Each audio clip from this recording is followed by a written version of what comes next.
But the thing that they tend to overlook is solving internal problems, the organizational frictions that so often hold their companies back from achieving peak performance.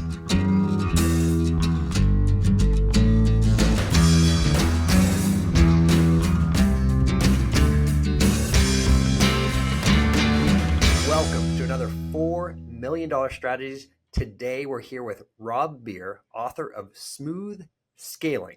Today he's going to tell us about how to do your best with creating effective senior leadership. Rob, let us hear it.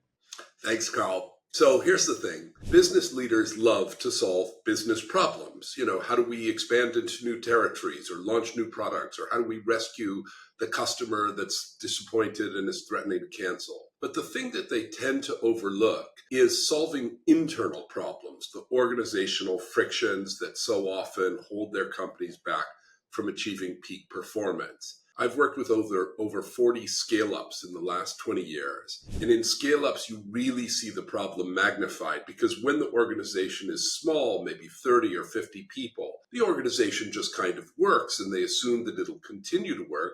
So they're super focused on all those external aspects. But it turns out that every scale-up gets what I call early onset arthritis. They get the disease of old companies at a much younger age than you would expect.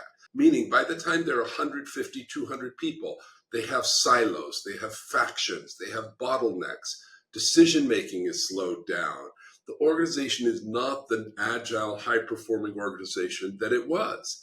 But typically senior executives ignore that until the pain is so acute that somebody's standing in their office on a Tuesday morning saying, "Boss, I can't work with that guy. That team doesn't deliver." And then they deal with it sort of one problem at a time.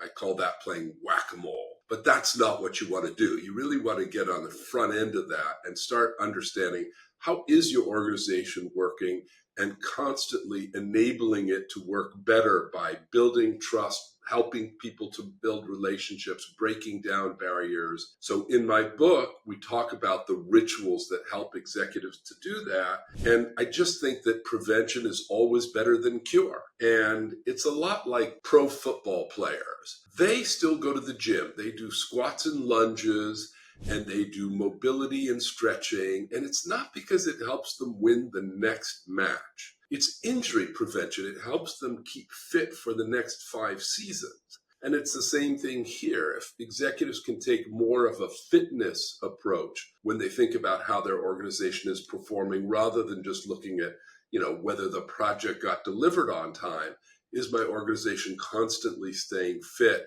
in order to fight successfully, not just tomorrow, but a year from now as we expand and as all these new teams come on board, then that I find is really, really a huge help. Last thing, to do that, they need to develop what I call OQ, or organizational intelligence. It's like EQ, it's understanding how other people work, but at scale. If I make this move, how will that department react? And if I bring in this new product, how will it interact over here with the course shared function? So they need to develop their OQ, and it's really easy to do. Just ask lots of questions. How is the org performing for you? What are you experiencing? How can I help?